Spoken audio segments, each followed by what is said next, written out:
Well, good morning and welcome. Thank you for joining us for this important conversation. My name is Kathy Lang, and I have the pleasure serving as the chairman of Fairfax Futures. Fairfax Futures is a nonprofit that prioritizes and invests in the success of every child and youth to foster a thriving community. This event, not only a great learning opportunity for all of us, but the relaunch of our Nova Business Alliance for Early Childhood Education. Many of you may recall our event that we hosted in the fall of 2019 to launch this initiative. We're grateful to our many partners who have supported these efforts. Little did we realize a worldwide pandemic would disrupt our efforts to engage you on these important issues. At the end of our time today, our executive director, Sally Ann Berg, will share how you can get involved in the Alliance. We hope this is just the start of a conversation. The COVID-19 pandemic posed unique challenges for families and early childhood programs. At the beginning, everyone was navigating change, unprecedented change. Parents who had the flexibility of working from home had to rethink how to best manage their new work and family home life, which became very much intertwined.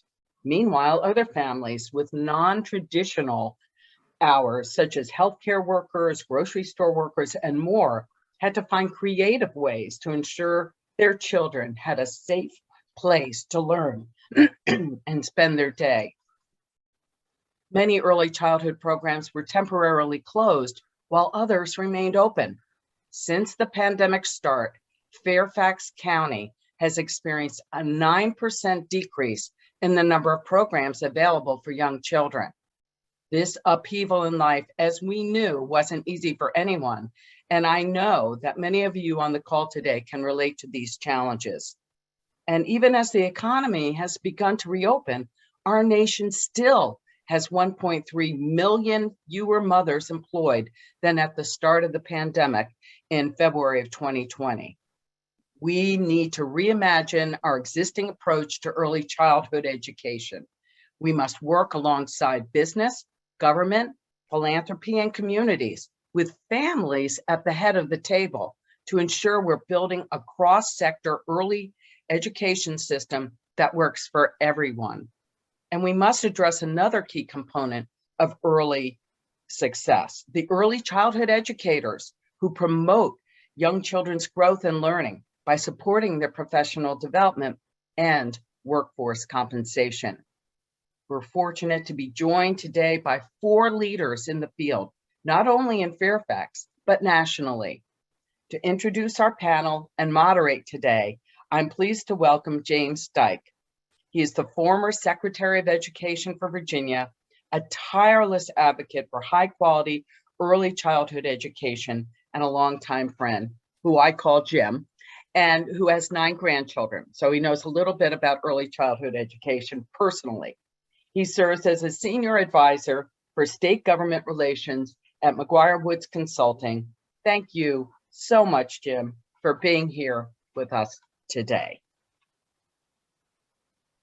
Thank you very much, Kathy. I appreciate it. Let me make sure I'm on here. Good. Okay.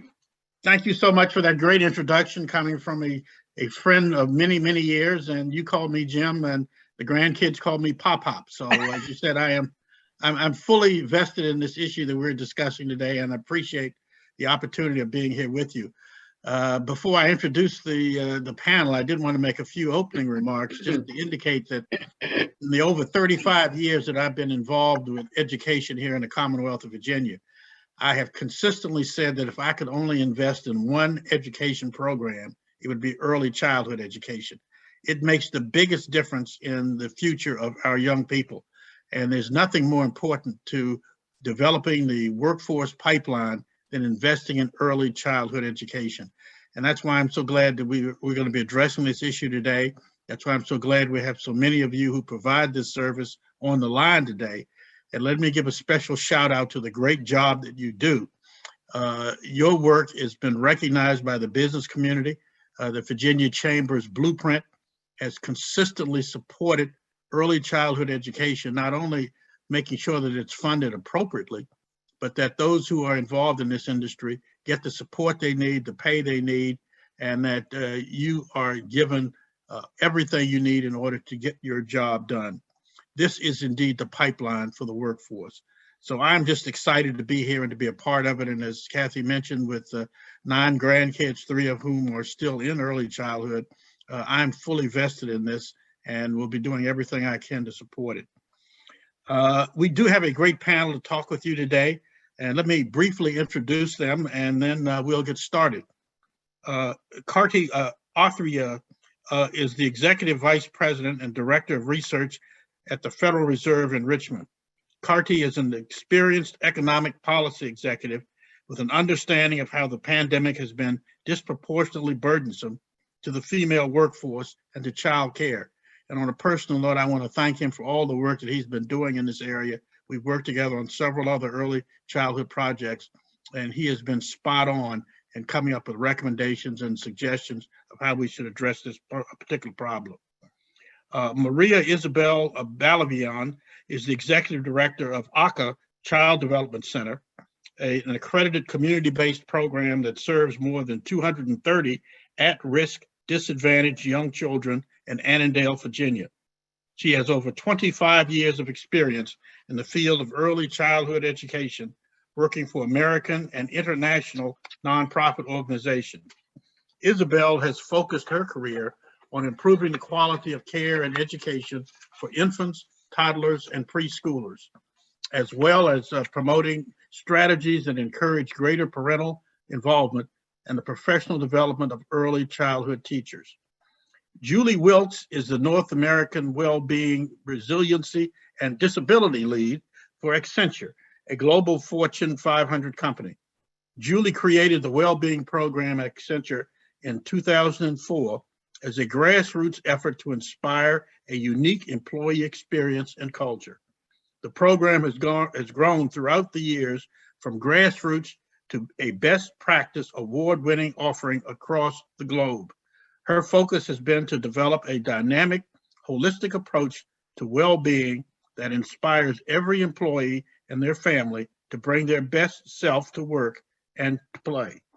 Thank you to all 3 of you for joining us today. And to our audience, if you have a specific question, please drop it in the question and answer box, and we will do our best to answer and weave them into the conversation. As mentioned, each person here has a unique perspective on the role of early childhood education in the region. Starting with Isabel, you're on the ground with this issue in our local community. How are you connected with Fairfax Futures and the issue of early childhood education? Good morning, Jim. It's an honor to be here, and good morning, everyone. As you know, I'm the Executive Director of the ACA Child Development Center. It's an NAEYC accredited nonprofit program that provides high-quality education for low-income infants, toddlers, preschoolers. And after 55 years of service, we are one of Fairfax County top community-based providers. Given our history, we have been engaged with Fairfax Futures for a number of years, more so now that our programs are completely aligned with the work that we're doing in early childhood education. Some of the benefits that we have gathered by engaging with Fairfax Futures is the possibility of having our teachers participating in professional development opportunities. We have also taken advantage of all the publications that have been produced at Fairfax Futures.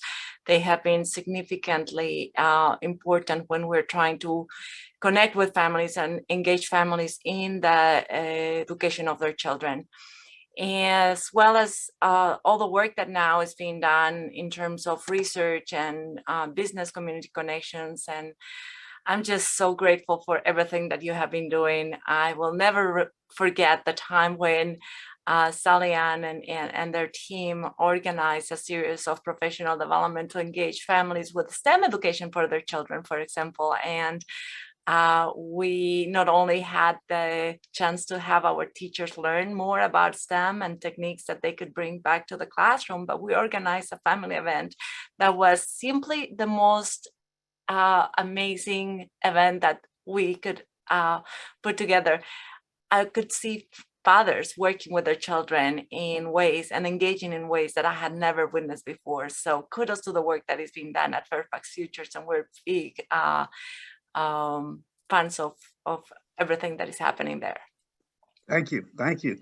Julie and Kartik, you bring a different perspective to the conversation. Julie, building on your background in wellness, how would you describe the important linkage of early childhood education to the overall economy and business climate?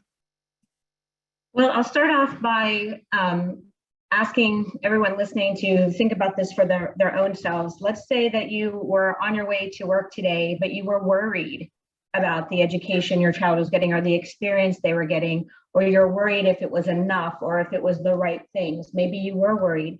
You go into your day and you start to try to do your best, but you're still thinking about hoping that your child is being taken care of, hoping they're getting the right information, hoping that you're helping them to grow in the ways that are important for you.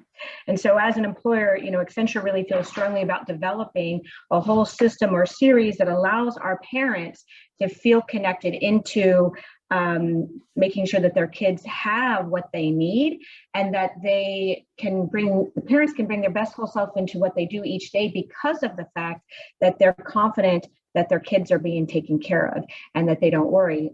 Childhood education for us not only means our parents are able to also focus on themselves and take care of themselves when we know that we've been able to take care of our kids, but we also know that this is the next generation coming up, and however we take care of them now will lead the big decisions that make the huge difference as we go into our next decade or two. And so we as an employer feel that it's very important that we provide not only structure, strength, and resources and tools, time, and support for our employees so that they know that their kids are being taken care of both in care and in education, so that they don't have to worry about it in their day-to-day, but also so that as they come up and we're bringing great humans who care about the world and know how to help influence it and impact it for the better as we move forward. Very good. Very good. Thank you. Kartik, your research has focused quite a bit on the trends of early childhood education and how it drives the economy and workforce. What is the data telling us about the role that high quality early childhood education has on the business community's ability to grow and be more effective? And do you have any specific insights about the Northern Virginia region that help us tell this story? Great. I think listening to everybody that spoke before me was very helpful. Kathy kicked it off by just talking about the vision of Fairfax Futures. And I just want to note that that's sort of the perspective that I come to it as an economist with the Federal Reserve, which is how does the environment for children connect to the thriving of a community? That's a more macroscopic view of what's going on. One of the things that we saw during the pandemic, I think Kathy actually covered what I was going to say well, and it's good, it bears repeating that this pandemic had such disproportionate impact on women, and in particular on women with lower levels of formal education than others. So, not only did it disrupt a whole cohort in terms of their career path, it also landed on a cohort that we would not argue is so fortunate as many of the people, I would say many of the people on this call. So it was a very cruel kind of period. The other connection that I think is really important to draw is between what happens to that group of people and the children that they normally would have in other kinds of care facilities. One of the important things from a big picture point of view is that childcare services are very labor intensive, as anybody who's parented young children can have a sense of.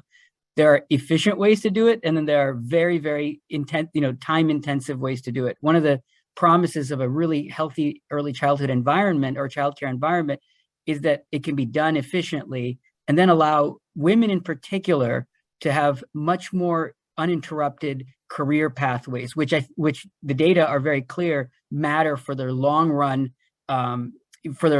success in the labor market. And in turn, that goes all the way back to the beginning, where a whole group of people will now find educational investments more worth making.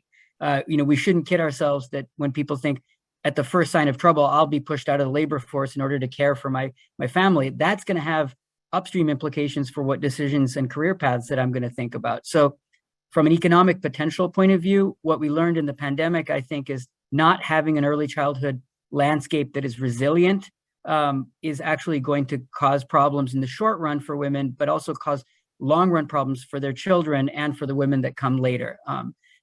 One other thing I want to just really quickly point out, some of this is really hinging on the current state of norms, because it's nothing inherent that when labor force gets interrupted, it's the mom that has to come home. But Kathy pointed out that that's indeed what the data kind of show.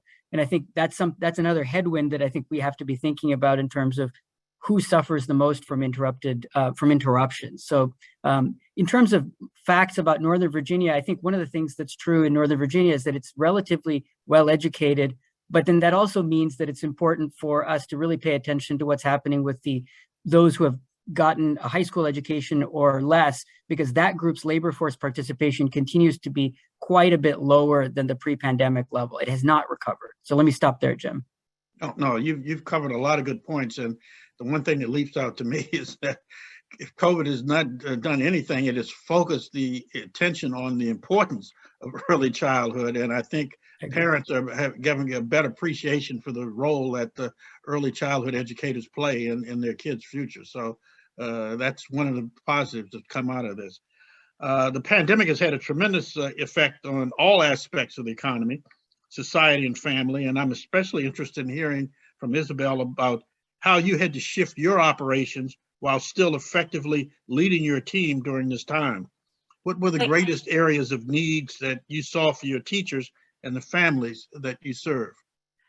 Thank you, Jim. Since the start of the pandemic, our program was able to not only adjust, but pivot. Due to the budgetary and staffing challenges imposed by what was happening, the operational safety and health limitations, enrollment went down sharply. However, by remaining open, we were able to save 60 jobs, and we continue to deliver high quality early education to children of first responders, essential personnel, and the families that needed us. Moreover, we were able to receive a lot of support from the community. We secured a PPP loan. We got emergency federal, state, and local funding. We were able to get the reimbursement based on our enrollment instead of attendance.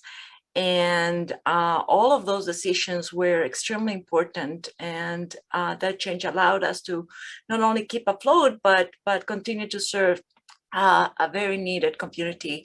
I don't know, but in Northern Virginia, our families were hit very hard. Low-income families, Latino families, African-American families were the ones that were struggling the most. And at a moment, we became the cable to earth.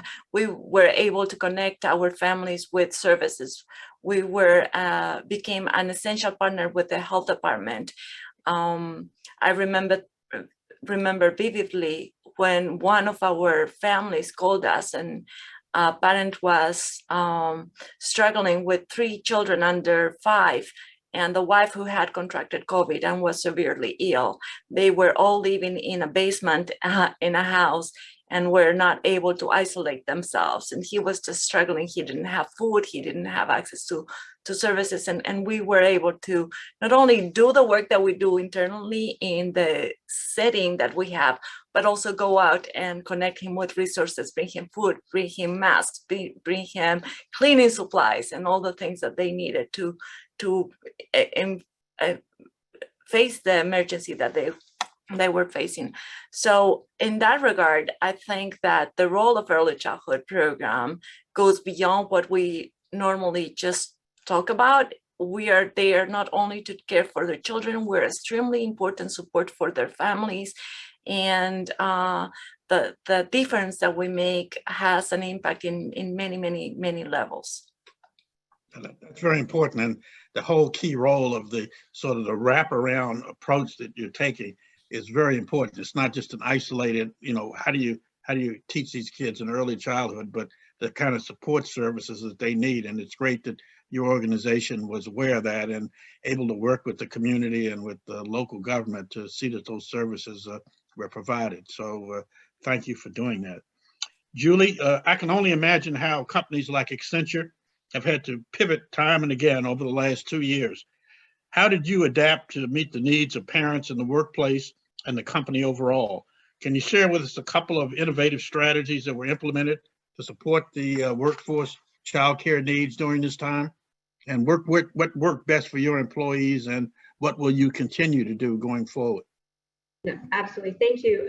One of the things when I first thought about this question is it's important to share that as the pandemic was making itself known, early 2020, we really didn't know what was going to take place or how long, but we were starting to hear about this thing. Our leadership took a stance right away, focused on childcare, and because we knew that there was going to be some disruption to the way life is lived, the way kids would go to school based on what we were hearing. And so even before we knew the extent of what the pandemic was bringing, our leadership took a stance and brought together a strategic team to say, how can we meet our parents where they need to be met, take care of our kids? What do we need to be doing differently? And so, and as you know, everyone has different opinions about what they're comfortable with, what they may need, and different kids had different experiences. Some children completely were pulled out of school for a few years because of the pandemic, because of the school shut down and things went virtual, and sometimes the virtual classes were much less, and sometimes kids were going into a school but it was socially distanced, and there's lots of new things that they were learning. So there was this really complicated construct of variables that we had to look at to say, how do we show up for 60,000 employees in the US and their families and say, we get it and we're going to be here for you. And so some of the things that we did was, first of all, take a stance right away to say, parents, we've got you. We're going to try to do our best to listen and hear. We met with our parents often to ask, what is the lived experience? Not what do we think? What is the best practice that we're hearing? What are the vendors telling us? But what is your lived experience right now?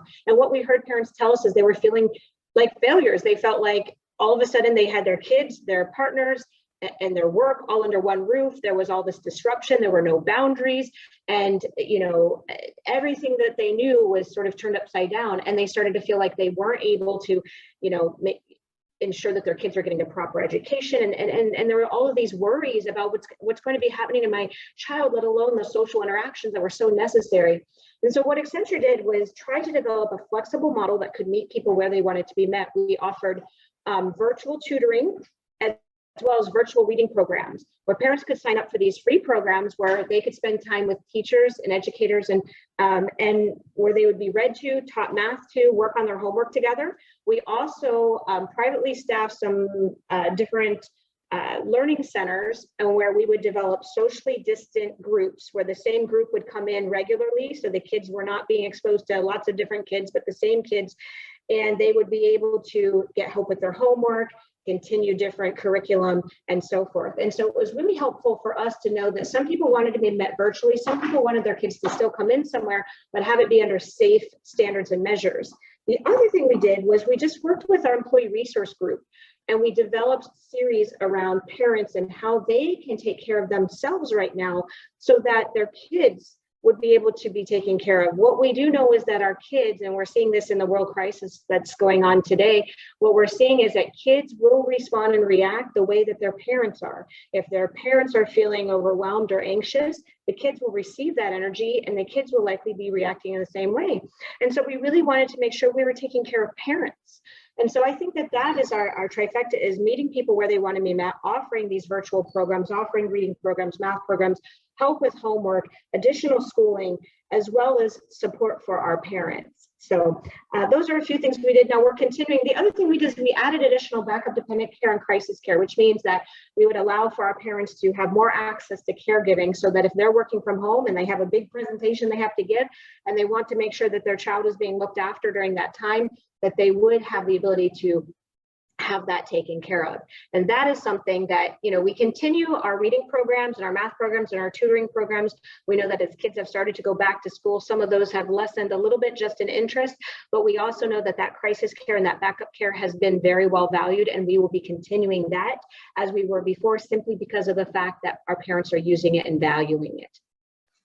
You covered an awful lot there. Thank you. And underlying that is one of the things that hopped out at me was that to the extent that the employees basically were having to walk in the shoes of those who provide these kind of services pre-COVID have a better appreciation of how important it is. And so as we now get out here and start advocating for more support, you'll find that they're better informed to say, yes, I've been there and I know how important this is. So thank you for all those wonderful things that you folks have been doing.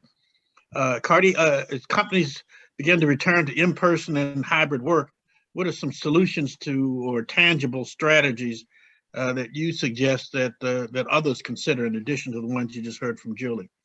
Yeah, so Julie's a very tough act to follow. I think that was a spectacular, coverage of kind of the way an individual entity decided to think about how to deal with what we learned out of COVID and how to kind of flex in real time to get it right. I would add to that, and I should have said this earlier, I'm speaking on my behalf and not my views are those are mine alone and not those of the Federal Reserve Bank of Richmond. It's a little bit late for me to give that disclaimer, but I think I'd better do it anyway. And I should do it in particular because one of the things that I think is important in the childcare environment is that I do perceive as an economist that there is a win-win available in terms of even increasing the amount of public support, public and corporate support for an early childhood ecosystem, because I do think one doesn't have to do that just because you think group one needs support more than group two. I think there's actually win-wins out there in terms of a robust, resilient environment that allows everybody to make investments in the future, parents and children, so that we have a healthier community down the road. And this goes right back to the beginning where Kathy talked about how the whole environment ought to go from the child to the community. And so I do think one component, in my view, will be greater support both from the public sector and from the corporate sector and nonprofit sector into making for affordable options for a broader swath of the community in terms of early childhood environs. I do think that on top of that, we should be thinking now about resiliency in childcare arrangements that would allow us to operate in the future. I mean, COVID has not, it's in a lull right now. Everybody's exhaling, I suspect. But, we're also once bitten, twice bitten, maybe 3 times bitten at this point, thinking, when is the next thing going to come back on us? And I think, in this interregnum, we better be thinking about, can we set ourselves up for the next time? There will be a next time. I don't know what it's going to look like exactly for this. And so I think, larger capacity spaces, thinking really hard about so that they can continue, childcare facilities can continue to operate even if social distancing is ultimately needed. Home-based caregiving that is supported will also, I think, be important for the groups that opt for more in-person kinds of caregiving if they are in particular situations that would make a group setting much more difficult for them. And I think, these are all, and the reason I call these win-wins is that interruptions are very costly. And one thing that we learned early on in the pandemic is, for example, going back to Northern Virginia, there's very likely to be 5 to, let's say 10 years from now, a noticeable gap in the cohorts that were in the most disadvantaged environs from those who weren't. This is cumulative. Learning begets learning. And let's never forget that, because what we missed now will be hard to actually make up for. And in some sense, that's bad news because that damage has been done and we'll be kind of dealing with it really over the lifetime of that cohort of young people that was most affected during the pandemic. I mean, that's a very depressing but real force that is now, I think, has been kind of set loose on the environment that we should be aware of. The other thing I just want to point out is that, I made these points about labor force participation before. Women's labor force participation dropped by 6% between February and April 2020. Men's dropped a little bit less than that. But then for the people with bachelor's degrees, for women, things have come back largely, whereas they have not for the group that hasn't. So in some sense, we still have like a pretty large group of people that are struggling with the current environment. And I think it is really important to think about how to support that group, because if you get them back in, it's not the kind of thing that is just redistribution. I think that's a mischaracterization. I think in some sense, you should think of it as investment. And again, that is my opinion, but I think it's a reasonable place to really hang your hat. And I think, places like the Northern Virginia in general are going to see this in the form of increased disparities, because there are groups that are thriving and groups that are really struggling kind of side by side. And I think that doesn't make for a healthy community, which is, the kind of thing that Fairfax Futures is really thinking about. So let me stop there. No, you've covered a lot. Let me ask you one question. Have you seen examples of companies that are maybe now thinking of having on-site early childhood programs to support what's available out in the community? Have you seen any movement in that direction? So I've seen I've been in conversations about it, but I have not seen direct movement in that. And I think that's really an important point, Jim, because it serves us to ask what barriers are there for kind of setting up that kind of system. And I suspect, but do not know, and you're a legal expert yourself. Presumably, there needs to be movement in the legal landscape and the infrastructure of liability and things like that that are in the way to kind of setting up more nimble arrangements. I defer it entirely to you and people who know more about these things. If you ask me, that's almost certainly got to be part of the landscape here, which is, are we set up with a legal infrastructure that would support a very resilient kind of set of arrangements that pop up, everywhere? So no, your point is very well taken. That is a concern, but it also there's another component to that as well, and that is the fact that people may be making decisions about where to go to work based on whether or not there is the availability of that support system. And it's going to be in the business's best interest to be open to that. So Jim, if I could just pile in, that is such an important point, because it weaved through what Julie said earlier as well, which is, I think Kathy and I were talking at the beginning about how important it's going to be to get the hybrid right.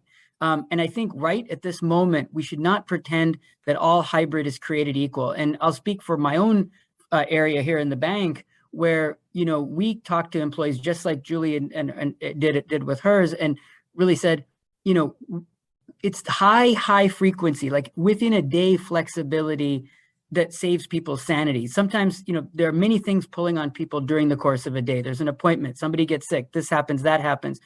But when we sign up for hybrids that say, well, we're hybrid, we're flexible, but you got to be there on this day between this time and this time, we should be careful that we're not killing off a lot of the flexibility and really replacing it with something quite sclerotic that we're calling flexible. And I don't know, I'm not going to pretend I know exactly how to do hybrid. I just want to say that not all hybrid has any chance of being created equal. Very good. Well, Isabel, from your role working directly with families, children, and educators, how can the business community better support early childhood programs in our community? And do you have one or two clear and targeted strategies that you've seen make a positive difference in the community you serve and that a company could implement today? How does someone get started? Well, Jim, I think a clear example of how important it is to engage with our business community could be found in an article that was published in the New York Times last year, as we were facing the pandemic. We faced the fact that from one day to the next, we were not going to be able to serve food in the program, and we needed to reshift the way that we did things to be able to feed the children that we were expecting to come the next day. And we went to Best Buy and we said, hey, we need these things. And Best Buy pulled it through and helped not only with the supplies we needed to get some cooking going in our program from one day to the next, but also with filters for our classrooms, vacuum cleaners, and all of that. And so that's a clear example of how a business that is engaged could provide in-kind support to early childhood settings that could make our work feasible. But also, and I think the most important way is to identify that businesses, like Julie was saying and Kartik was saying, businesses have individuals that are human beings, that have families, that have children. And I think one of the best ways to help is to identify high quality centers in the communities in which those businesses are operating, to build those relationships, to pay or subsidize to a certain extent the cost of high quality care and education. We're doing it here in the program. We're a year-round program. We work from January 1st to December 31st. And I noticed that whenever the schools were closed, my own teachers were struggling that had school-age children to find a place where to leave their children. And so we expanded our program to have a summer school and an after-school program. And now teachers are able to bring their children here. And we, even as a nonprofit organization, even as a childcare center that is struggling financially, have made the investment to support our own employees. And let me tell you, it brings back benefits in multiple ways. Not only do we have more engaged and committed workforce, we also have a workforce that is able to give their 100% in the time that they're working with us. So I think it's important to realize that, once more, the benefits of supporting families that are caring for young children come in so many ways, at so many levels, at so many times. We're helping what's happening today, but we're also strengthening our future. We're also building better opportunities for our future workforce. And I see with the benefits of what happens with children that are coming to our program, the support that they get truly does make a difference in their ability to become effective members of our society as they grow old. Good, very good. And I want to digress one moment when you mentioned a New York Times article from last year. One New York Times article from several years ago that caught my attention was the fact that early childhood educators actually had the most important role to play in the pipeline, because they're basically teaching our kids at the beginning of the session. And yet and still they are on the lowest rung of how they get paid of all the teachers in the whole process. And it made the case for me that, hey, we need to be paying people a lot better for what they're doing, because it is so very important. And I know we've got some people in the audience who might agree with that. And that's why part of the effort that we're making from the business community is to put more money in to make sure we're paying people a commensurate salary for the importance of the job that they're doing. So anything that the people out there can help us to carry that case, we'd appreciate it. Jim, Jim, if I can just say one more thing. We're at a crossroads right now. I came yesterday from testifying at the Senate to just make this case. And I hear a teacher who comes to me and says, I'm leaving because gas prices are so high. I was not able to afford housing nearby. Yeah. I'm moving. I'm going to be leaving 1.5 hours away from here. And in fact, I've already done that. And it's just killing me. I cannot be working here, making what I'm making, and arrive home just to go to sleep. I have a family I need to take care of. And so it's insane to think that we're demanding so much and we're producing so much, and the quality of care and education is being put on the burden of the people that are working in early care and education. We can no longer sustain this anymore. We need the support of businesses. We need federal funding. We need state funding. If we want to get this right, and if we don't get this right, we're going to pay a higher cost down the line. You know, the children that are not receiving support will more likely end up in jail, will more likely end up using drugs, will more likely have serious health issues, and the list goes on and on and on. I could not agree more. In fact, I could take the rest of this hour talking about the fact that we don't pay teachers. It's the most important profession we have. My mother was a school teacher for over 30 years in the public school system, and we have consistently said you have got to treat teachers as the professionals that they are, pay them, give them professional development, give them career opportunities. And to the extent those of you on this call can speak to your legislators in Virginia to say it's time to pay teachers what they're worth, it is a tremendous issue that we need to address, not only for early childhood, but throughout the education system. And if you look at the countries that are out competing us as far as their kids performing on tests, they treat teachers like the superstars that they are. They put them on pedestals, they pay them, they take care of them. We need to do that here in the Commonwealth of Virginia. End of commercial. but you see where I'm coming from on that issue. Cardi, you've seen some innovative projects related to early childhood in other sectors or regions of the country that could be useful for businesses here in Fairfax, that you see some examples that we could do something we're not doing that maybe we should be doing? I think these build on things that I've talked about a little bit, having things like, sliding, this is actually came up in the chat, really thinking hard about what sliding scales for support look like. I mean, sliding scales are ultimately important simply because you can't fund everything at scale. You have to make choices. And so, we have to think judiciously about, as a society, about how to kind of make it most affordable for some groups who have the highest difficulty in making that. This is, by the way, related to a point that I made in the chat, which is it may be useful to think about parents of young children as unusually constrained financially and otherwise relative to many of us. I'm 50 years old. I don't face a lot of constraints in my life right now, but it wasn't the case when I was 25. And I think it's really important to say investments or assistance at that crucial node. We talk about early childhood being a crucial node, but the parents of early childhood subjects are also young. And so I think we need to think about making their environs manageable. So community education-based education pods where neighbors coordinate and who will be responsible for overseeing children. I mean, we've seen a lot of flowers bloom over this period where people have had to make arrangements just to get through. I think we need to really think about what of those can scale and be made systematic. I'm a board member at the YMCA of the Greater Richmond area, and I found it to be a magnificent organization in terms of flexing to really respond.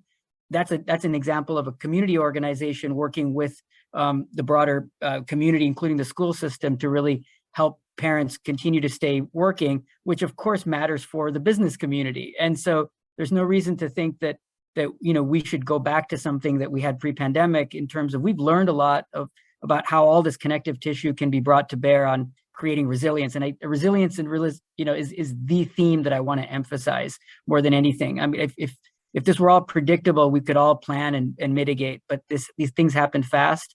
And we need to have in place something like these things that I just mentioned available when the environment changes quickly. That's what's really disruptive, I think.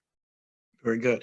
Now you've raised a couple of points there, and let me just ask this question. I'll ask each of you to jump in here, starting with Isabel.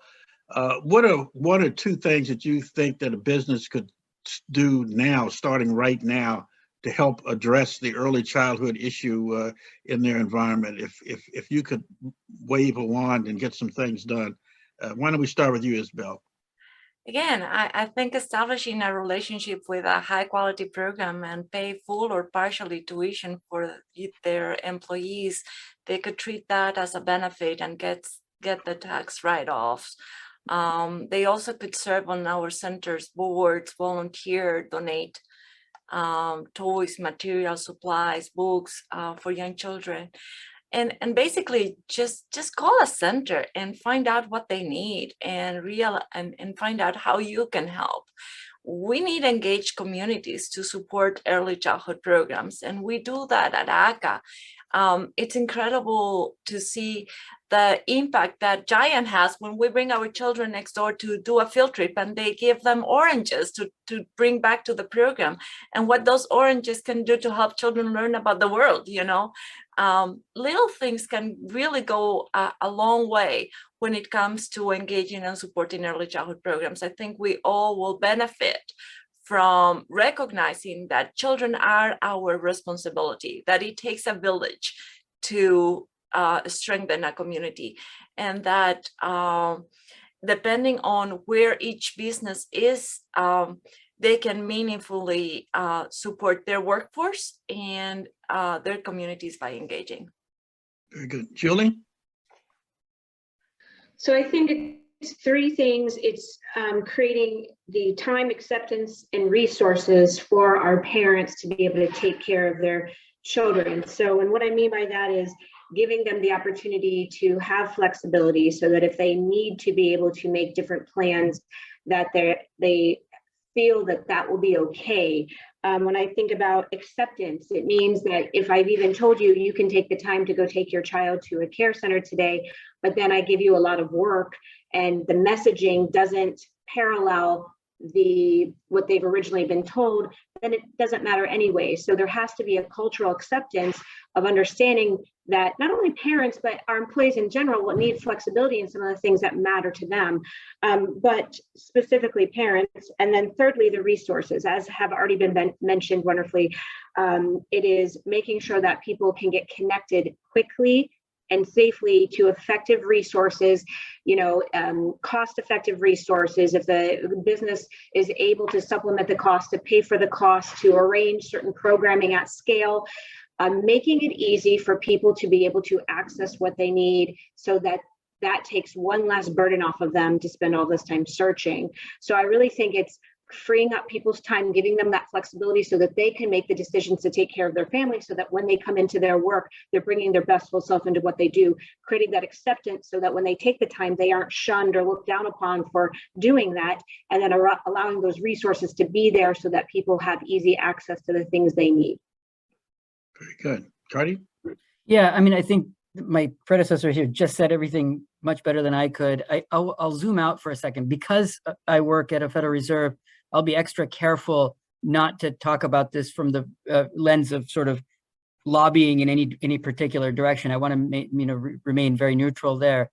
But there's a very clear theme that I've tried to hit on in this whole hour that we've had together, on the possibility of a win-win that really exists. The real thing, the impediment, the impediment that's in place right now that I think creates the win-win possibility is that current set norms and practices, whatever you want to call them, make women unusually responsible to deal with vagaries in life, that they are the ones that end up flexing. I think, of course, there are men that flex too, I suppose, but the data are, I think, more consistent with the idea that women do the flexing when shocks hit the economy.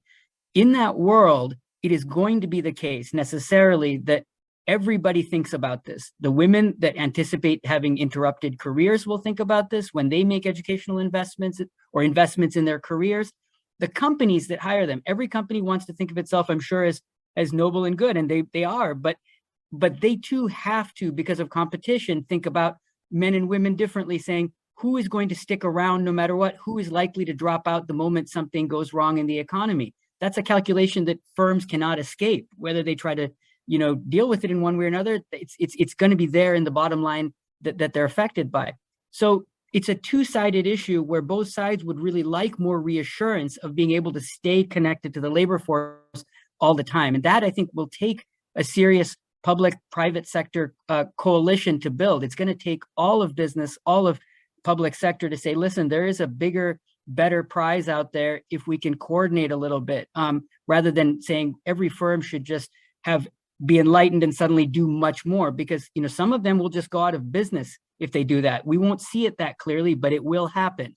So we cannot say, it's your responsibility and not yours. So there's this kind of holistic coordination that I would really urge much more investment in, or maybe Jim and Julie and others here have a sense of the level of investment that's already happening in that, getting that coordination to happen. That, I think, is the big fruit that's out there coming out of this pandemic. And I would only say the last thing is hybrid has allowed us to work really well, and we shouldn't confuse flexibility with the fact that we're not asking people to do a lot of work. Flexibility also means people do work sometimes late at night when it suits them, for instance. So let me stop there. Coordination. No, you've touched on a lot of good points, and let me just make it clear. I appreciate the fact that you're nonpartisan and you have to stay above the fray, but there's some of us who don't mind getting down in the fray.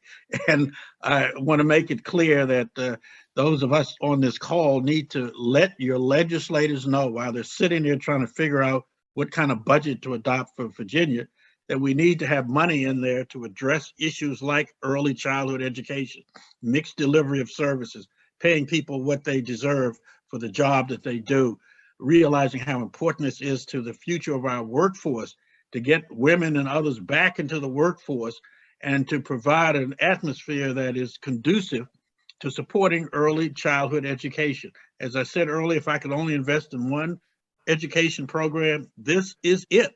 But we need to get our legislatures to find out that this is where some money needs to go. And those are still very much open questions right now in Virginia. So you still have a chance to make your voices heard as to what needs to be done to support this effort. As I said, I could go on a little bit, but let me just ask Sally Ann. We've been getting a lot of great comments in the chat box. I've been trying to listen to people and look at the chat box. Can you read out some of the things that people are saying, and we can get the panel to react to some of those? Sure. Thanks, everyone. This is a wonderful conversation. Some of the comments that I have seen talks a lot about the types of programs in the community.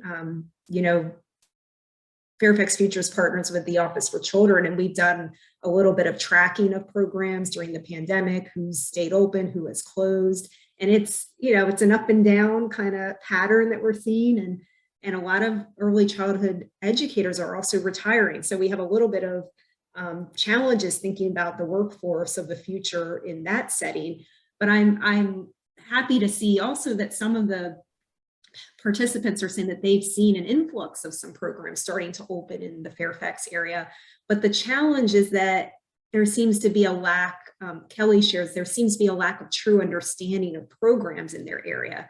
So how do we, as a group, as a community with Fairfax Futures, how do we do a better job of educating families about the variety of programs that do exist? You know, we have center-based care in the communities, we have school-based care, we have family childcare homes. Maybe Isabel, that might be a good question for you. You know, how do we do a better job of pointing families and businesses to the resources that do exist? Well, Sally Ann, I am so delightful for you to ask that question. Oftentimes we welcome families who have no clue as to what resources are even there for them. They don't know how to apply for subsidy. They don't know that they can apply for subsidy. They're struggling in silos, not knowing that there is help out there for them to a certain extent. I think that we need to find strategies to communicate what opportunities are out there. I think that we need to partner and connect better among organizations in Fairfax County and Northern Virginia in general, in Virginia and even at the country level.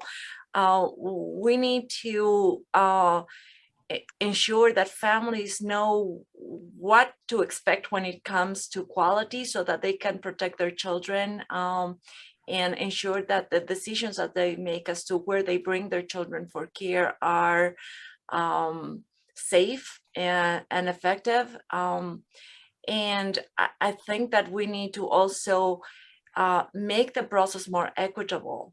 It's ridiculous that a family needs to fill out 30 pages long applications to get to be able to participate in a subsidy program. We have had at ACA to open up a whole intake position that is bilingual to help parents navigate that process alone. And I know that there's not a lot of programs that can allocate that kind of money into a process that it's just so draining to early childhood providers. We need to make these more accessible to families. We need to make childcare more accessible to folks that speak English as a second language, to folks that do not have the level of education that will allow them to fill out 30 pages long applications. We have a long amount of work that we could do that wouldn't cost a penny, really, that would make it a lot more easy for families to access high quality care and education. Julie, you have anything in response to that? Well, as I'm hearing everything, I'm agreeing with all of my counterparts here. I think that the words that come to mind are the collaboration. How do we make it easier? It's not just the employers that need to do a better job. It's the relationships that are built. It is understanding, yes, an employer needs to figure out, what is needed for their population and do their best to meet them where they want to be met. But then that employer also needs to be met by, our legislators need to understand what the employer is facing by making those decisions and the costings, as well as our community in general. We need to be able to empower the community to step up and support. When we do all those things together, I think that we are able to bring resources to light, and it sort of works in better harmony. But I think it's oftentimes working in silos that cause us to not get things accomplished. And so, I feel very grateful that Accenture has taken a stance and says parents are important to us, and the moments that matter to our parents are things that we're going to make a priority. But I recognize that not every business is there yet. And so we need to find reasons that we can elevate our businesses to recognize that this is an important thing. There's a statistic that came out recently. I was reading that 1 in 4 women have said that they are planning to either downsize their job or leave the workforce in the next year because of the commitments of their family that are not going to be able to be met by other resources. And that's a disappointing thing to hear, that because of the way that our infrastructure currently works, somebody will have to go out of the workforce in order to meet their child's needs. So it's not one area organization's issue, it's all of our issues. And it's, calls like this that help us to learn how to connect the dots. I've seen all these wonderful comments here of different individuals who are sharing and connecting, and we just need to keep doing more of that. But I also think that this work in Washington is so very vital to say, employers need to step up, but so does our legislation to say that we're going to support the employers who are stepping up to take care of our people. So I think it's that whole round robin community sense. Julie, Jim, am I allowed to add one thing? You're on. Thanks. I think she made a really important point. And if you think about the data on who's actually acquiring formal education now in the US, it's disproportionately women at this point. So if we look at both 2-year and 4-year colleges, the ratios are starting to get to the 1.2, 1.3 kinds of numbers. And so on the one hand, of course, that's nice because people evidently think that's a value proposition for them and, are investing their time and effort. The flip side is that the consequences of having an infrastructure, as Julie characterized it, that has a lot of holes in it is now going to be greater than before, because you're not going to be able to bring to bear all those skills that are now being acquired in the future the next time this happens. And so I think it's a little more urgent, I would say, looking forward possibly than it has been even looking backward. Yeah, and to pick up on that point though about the 2-year, 4-year, whatever, there are a lot of roles that can be played that don't require a 4-year degree. That's a whole, once again, we can have a whole separate discussion about that. There are a lot of high-paying, important, critical jobs where an associate's degree or a certification will provide you with the skills that are necessary to go in and assist a lot of these programs. And we need to make sure that parents and students are aware of that. One of the things that I've heard, one of you mentioned earlier, was people leaving teaching. We're coming up with a teacher shortage, and we've got to identify people who want to go into teaching, who recognize that there are opportunities there, to recognize that they will be supported the way they should be in this role. There are a lot of things we can do as we talk about workforce and preparation and going forward that we need to focus on as a community. Virginia has been fortunate for the last 2 years to be voted by CNBC as the best place to do business. But we have to do more if we want to continue to keep that reputation. It's sort of like Will Rogers said, we are on the right track, but if you're on the right track and you're not moving, you're still going to get run over. So we need to recognize that we need to get more people involved. And it is an attractive thing for businesses deciding whether to locate if they can look and see that there's real support for early childhood in this region. And that's something we can tout, we can use as a way of attracting people here, but we got to have some programs, and we've got to address this problem and show that we're ready to be aggressive and we're ready to support it. Because if we do it, it'll help grow our business. We'll have more taxpayers, we'll have more money available to support these very programs. So it's in our own interest to get it done. But once again, that's just me. Sally Ann, a couple other things that you've been hearing in the box? Sure. I'm gonna, one point I'll make, and then I'm gonna kind of put two questions together. There's been a lot of feedback or comments about the paperwork that early childhood educators have to fill out. So paperwork to even become a provider, whether you're getting your family child care permit or your state license. There are a lot of different places to hurdles to cross. And sometimes educators may not even have a computer or certain skill sets to do that. So that's something we've been thinking about. How do we better support educators?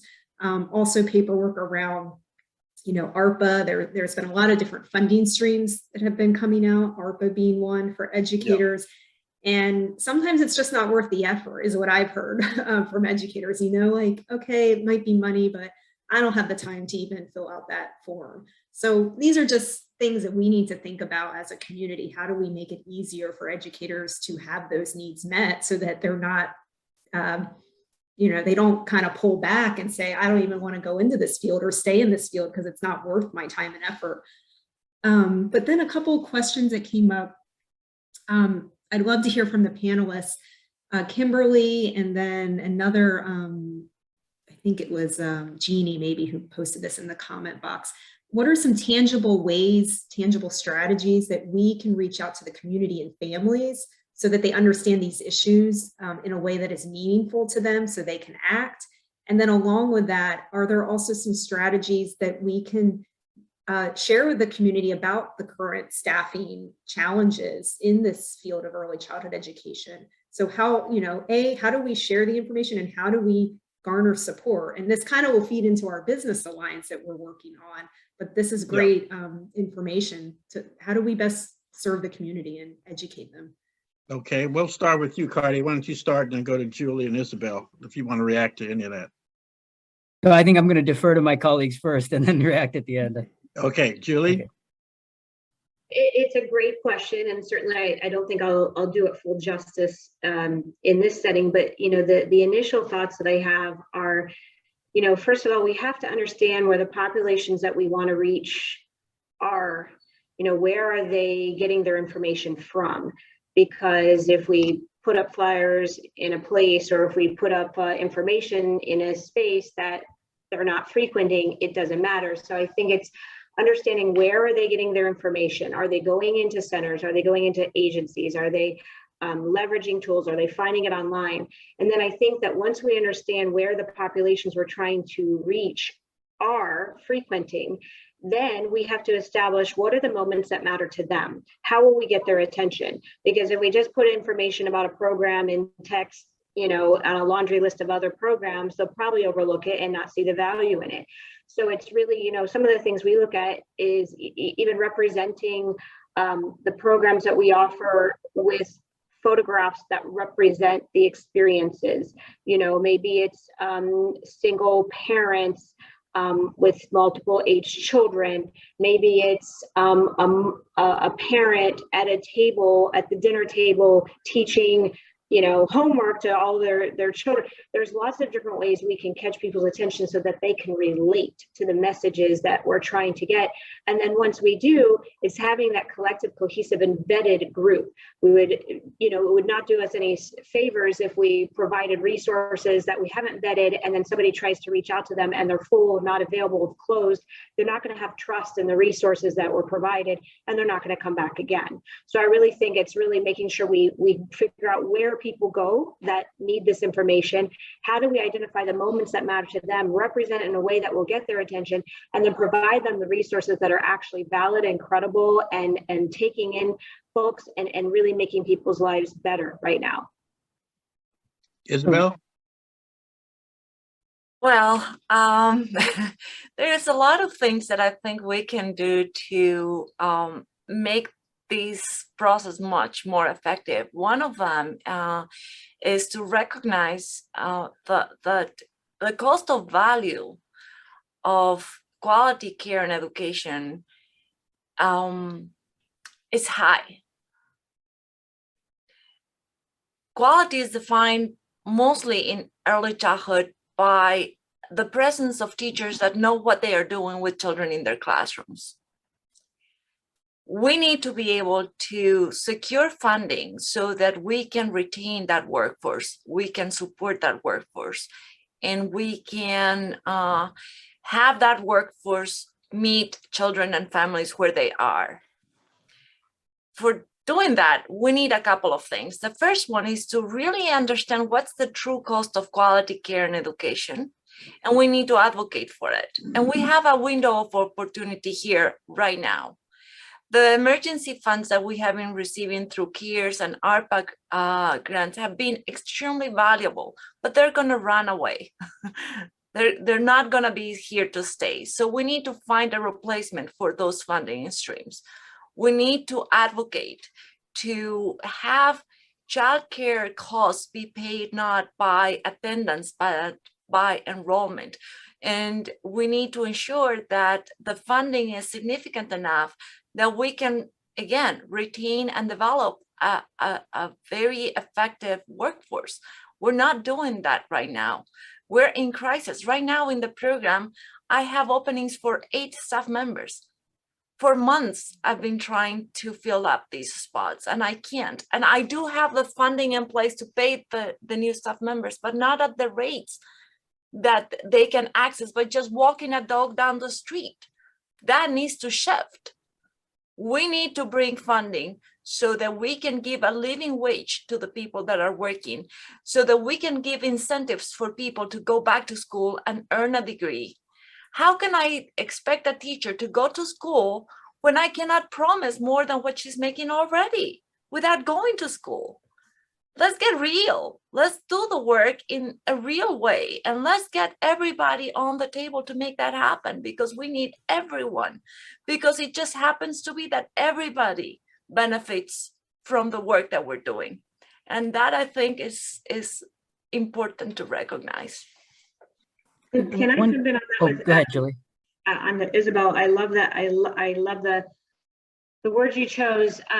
You know, when I think about it, not only is it just a tragedy that, you know, our childcare providers, our educators are not paid at a level that is appropriate, but imagine what the children feel when teachers are constantly leaving. And teachers are leaving because they're not being paid correctly. They could go take another job down the street and come and go and have more flexibility and less pressure and everything else, just like you said. And they do that. And so, but the kids see these role models, these adults coming and going out of their life, and what they really need is to see stability and to have trust and to build those relationships. So we're not only not meeting their needs, but then we're also creating this environment that's unstable for them, which is just a whole nother set of issues. Yeah, I mean, I'd just like to add to what has been said there. You know, one thing is for looking for solutions to again, a resilience sort of question is like, how can we keep the teachers and the instructors and the caregivers in place as opposed to jumping at other opportunities? I mean, I think businesses that invest in people have to think about this problem all the time. You know, even a law firm, Jim, I suspect you've had to think about that problem of having partners, you know, early associates leave, you know, before they become really valuable to you. Well, businesses, of course, think about things presumably through the idea of a backloaded kind of a compensation package, which is really thinking about it's got to mean something to stick around. So I think being more imaginative about compensation, I think, is an obvious place to think, and where the private sector, I think, has a lot of insight to give us in terms of what works in businesses where it's really critical to have people there for the long haul. Not every job is important for everybody to be there for the long haul. Some jobs have very little learning on the job, and turnover is very tolerable. Isabel made the argument, and I think it's correct, that this may not be one of those places where turnover is benign. It may be very costly in terms of what happens to children. And of course, the caregivers themselves don't build up experience that we think is valuable. So I do think a hard look, again, in a public-private collaborative way to think about what compensation models really make sense given an identified level of learning and experience building that we want to preserve among the instructors. The second thing I want to comment on really quickly was the last mile issues, as I would call them, that Isabel pointed out, which is so many things fumble because of just terrible paperwork and burdensome procedure that busy people cannot navigate. They have 7 things going on. I don't navigate them in my life. I mean, I challenge anybody on this call to say, you do, if you've got 7 things. A little hurdle is all it takes for you to say, I don't want to deal with it.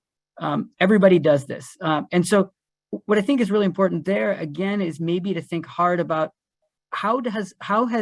is it anybody's job in this landscape to get that delivery to happen? Is it really incentivized in a very pointed way? And the reason I would say that is that I have never, ever had difficulty finding Coca-Cola on planet Earth. I've been everywhere. It has never, ever been an issue. I'm not endorsing Coke. I'm just pointing out that somebody figured out, because it was somebody's job, whatever nook or cranny of planet Earth I was in, to say, get this dude a Coke if he wants one. That problem got solved because it was somebody's job. And I think we should not be unrealistic about asking, is the paperwork a hurdle? Why? Probably not somebody's job. And if so, why not? And that might just be something that just bears scrutiny to figure out how to square it. Very good, very good. We've covered a lot here. There were 2 things I noticed in the box I just want to quickly comment on. One was there was some reference to the fact that we need to get more people involved in the teaching cohort, and that the need of maybe getting a consortium of the universities. We do have a consortium of universities in this region. Andrew Flagel, who used to be at George Mason University, is the head of that at this point. And I think that as far as Fairfax Futures going forward, you might want to reach out to them to see what we can do about making sure that we've got programs in the region that are training people to go into these areas and to get people in the pipeline to be teachers. But then we also have to address what the underlying issue is here, is getting people paid. I saw some references here to how much people get paid an hour for working at Target, and we're not paying teachers comparable salaries. We have got to send the message. I may sound like a broken record here. You've got to tell your legislators they have to put money into early childhood education. And you want to figure out a way to do that. You get yourself registered and you go up to them and say, if you want my vote, you're going to support early childhood education. As I used to work for Walter Mondale when he was vice president of the United States. He said, I met a lot of dumb politicians in my life, but I never met a successful one who couldn't count. And that means that if you get out there and exercise your right to vote, question these folks, what are you doing to put more money in the budget to support early childhood, to pay teachers what they ought to be paid? They deserve it. I am a huge sports fan, and the one thing that drives me off the charts is we're paying athletes millions of dollars a year to get out there and play sports, and we can't pay our teachers who have the most important job in the community. But that's because nobody stands up and says, wait a minute, let's get our priorities reordered here. And if you're ever going to make this case coming off of COVID, where people have had to deal with this up close and personal, now is the time to do it. So get active and make sure you're talking to people who make the decisions about how much paperwork has to be filled out or how much money goes in the budget, and demand that they do something. So what I'm going to ask is to give every one of the panel members one last shot at making your final point, and I'm going to ask Sally Ann to take us out with some comments. So we'll start with Isabel, your final comments to the crowd that's here today. Well, thank you again for the opportunity. I believe that we need businesses to engage with us. Come visit us, meet with us, see how we can partner together, how your business can help, and how we can, as providers, can work together to retain our staff and help you retain your staff. We can sit down and talk about what we can do together, and we can also work together to gain more support from other places like the government. Thank you so much. Thank you. Julie? Well, first, I have a couple of thoughts. First, as we talk about the compensation model, you know, I've lived in lots of different countries throughout my life, and I've always been amazed at so many other countries. You know, I'm so grateful to live in the United States, and I love what we do. But I also recognize that sometimes I've noticed that other countries have gotten this model better, that, you know, that they've recognized. And I see, you know, doctors are known for saving lives, and they're known for making a good wage. Teachers not only save lives, but they help create lives, right? They are the building block, and if without them, the future is bleak.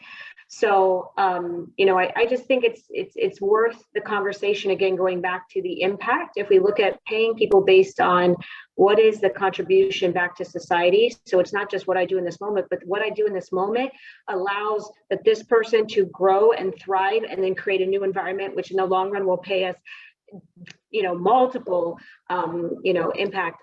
These are the types of conversations and thoughts. I think so often right now we're in this on-demand society where everything is just in this moment, and we really need to reflect upon the choices we make now is going to determine 5, 10, 20 years from now what our world, what our country is like. But as far as from an employer standpoint, coming back to that, you know, there's a few things that, you know, for those employers who are on and thinking about what could I do to make an impact. First of all, employers do have a huge ability to influence our legislators. Going in as an employer and saying this is important to me is a great way to have a voice. But what you can do in your own environment within the company you keep, within your organization, is first of all making sure that everything ticks and ties together. So number one, it's about developing the infrastructure that supports this. Like I've said before, it's the time, resources, and acceptance. And that means that they've selected the right resources that will meet people where they want to be met. It's not picking the best practice resources. It's understanding your population and what your population needs in this moment, and to be successful. And the employer needs to develop policies and procedures that align with the programs to ensure that the business is walking its talk and supporting it. And then leadership messaging needs to come out and be that top layer that supports the policies and programs and says, not only do we support this, but leadership needs to demonstrate their usage of it, and that they believe that this is an important part of their fabric. And then finally, I think that employers need to always go back to their people and continue to say, tell me your lived experience. Tell me what life is like working for us, what your life is like taking care of your family. Do we provide the right environment for you to be successful? And how can we make it better for you so that you bring your best full self into what you do every day, both for us, but for your family and for yourself? And so there's a couple of ending thoughts that I have there. Very good. Very good. Cardi, I Yeah. give you the final word. Okay. You know, the theme that I've tried to echo today is that of the need for coordination between the private and public spheres, because I actually think that if done properly, we should view even the necessary public support that comes for this as an investment. And I think that's a theme that I would like to have echoed, you know, in the broader discussion. Thank you. Very good. Very good. Well, before I turn it back to Sally Ann for ending remarks, I just want to thank each and every one of you panel members. You've done a terrific job. And for a program that started at 8:30 in the morning, you have gotten everybody fired up. I know I'm fired up, and hopefully everybody that's been listening to this has what Katy Perry would say, the eye of the tiger, and is ready to go out there and actually do something to get this done. So this is a number one issue for us. I've thoroughly enjoyed this. I think we've made a lot of points. I'm just sorry we don't have more time to hear from folks, but I don't think I've ever seen more comments in a chat box on a webinar than I've seen here this morning, because people are really into this. I've got great ideas. So let's bottle up this energy and find out what we need to do to take it to the next level. So Sally Ann, take it away and wrap it up for us, will you please? Sure. Thank you all. Thank you so much, Jim, for moderating, Isabel, Julie, Kartik, Kathy for kicking us off.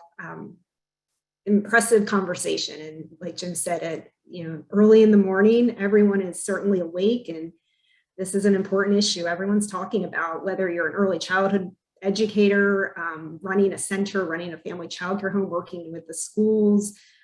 If you're a family, if you're a parent, an educator, a business leader, I mean, everyone has a role to play in this space. So I just appreciate everyone taking the time. We had folks from across the other side of the country, not the continent, across in California on the West Coast, and we had many of our leaders here in the state joining us. So I really appreciate just the breadth of conversations that came up. Just briefly before we close out, I wanted to just share a couple of ideas for how Fairfax Futures is ready to start really digging into this issue more, but we need all of your help. We can't do it alone. It's a community effort. But Kathy had mentioned at the beginning of our conversation about the Nova Business Alliance for Early Childhood Education. And this was an initiative that Fairfax Futures launched in 2019. Before the pandemic started, we had an awesome in-person event. So hopefully our next time when we see everyone will be in person. But that was our kickoff conversation for this group. And the pandemic did stall some of our efforts, as we recognize, but we're ready to re-engage, and we really want all of you to join the conversation, to be a part of growing this initiative. There are lots of great initiatives across the state. Someone posted about the Virginia Promise Partnership as well. And I just want you all to know that we are aligned with that as well. You know, we have to work together across the entire state to elevate this challenge of improving high quality early childhood education here in our communities. As Kathy mentioned earlier, and all of the panelists have shared many times, early childhood education is one of the best investments we can make. And research shows that investing in our children in these earliest years builds the foundation. It builds this really strong foundation while also delivering the greatest return on investment for that long-term success. There was a research study a few years ago that said that every dollar that we invest in high quality early childhood education yields a $16 return back to the community. You can't get that. And I don't know where else, maybe Coke, just playing there. But this is a group that we want to invite all of you to join. It is for, targeted for business leaders, but we know on this call we have community leaders and early childhood educators. So this isn't just a silo that we're just going to work with business leaders. We want to work with all of you. But this is a way for us to better engage the business community, because we need your support to help build our programs on the ground and to elevate the conversation at the state level, around the advocacy piece of this. So this is just the start. I welcome, as we send some follow-up notes, we would love to schedule a call with anyone that wants to sit down and talk to us to really start the conversation. We have a series of benefits that we want to bring to the table for businesses that want to join us, everything from resource sharing to having you support some of our Fairfax Futures programming that directly supports programs like ACA, Isabel's program, and others who are on the call today. So take a look at that email that comes out. Please reach out to myself or Kathy or any of our Fairfax Futures board members, many of whom are on the call today. And we want to understand the unique challenges and needs that your organization faces in creating that strong workplace culture for both current and future working parents with those childcare needs.